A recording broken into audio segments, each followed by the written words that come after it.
علماء الشيعة يثبتون للنبي صلى الله عليه وسلم العصمة المطلقة من السهو والخطأ والنسيان وكل شيء.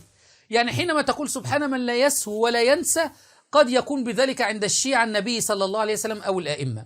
حتى خرج علينا السلقلقي ياسر الخسيس من أجل أن يطعن في أم المؤمنين عائشة رضي الله عنها، دمر هذه العصمة المطلقة التي جعلوها للنبي صلى الله عليه وسلم. قال أن النبي صلى الله عليه وسلم كان في غيبوبة، وجاءت أم المؤمنين وحشاها رضي الله عنها ووضعت السم في فم النبي صلى الله عليه وسلم وهو في غيبوبته، فمات النبي صلى الله عليه وسلم.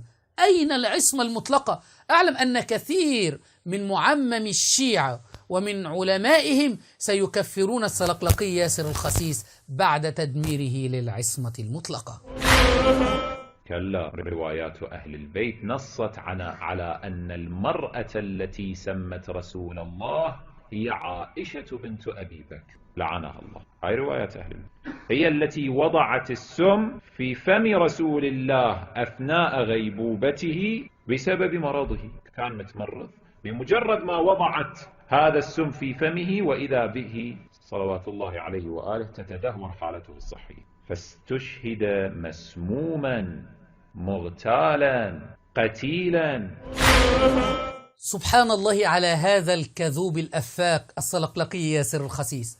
أم المؤمنين عائشة رضي الله عنها لا تحتاج لأن ندافع عنها، وإذا كانت قد فعلت هذا الأمر فلماذا لم يقتص علي رضي الله عنه في خلافته للنبي صلى الله عليه وسلم؟ ولماذا لم يقتص بنو هاشم من أم المؤمنين عائشة رضي الله عنها للنبي صلى الله عليه وسلم؟ ما هي إلا أكذوبات من هذا السلقلقي الخبيث للطعن في أم المؤمنين عائشة رضي الله عنها. والآن ننتظر مراجع ووكلاء هؤلاء المراجع، مراجع الشيعة، أن يكفروا هذا السلقلقي الذي قد أنكر العصمة المطلقة وجعل النبي صلى الله عليه وسلم في غيبوبة.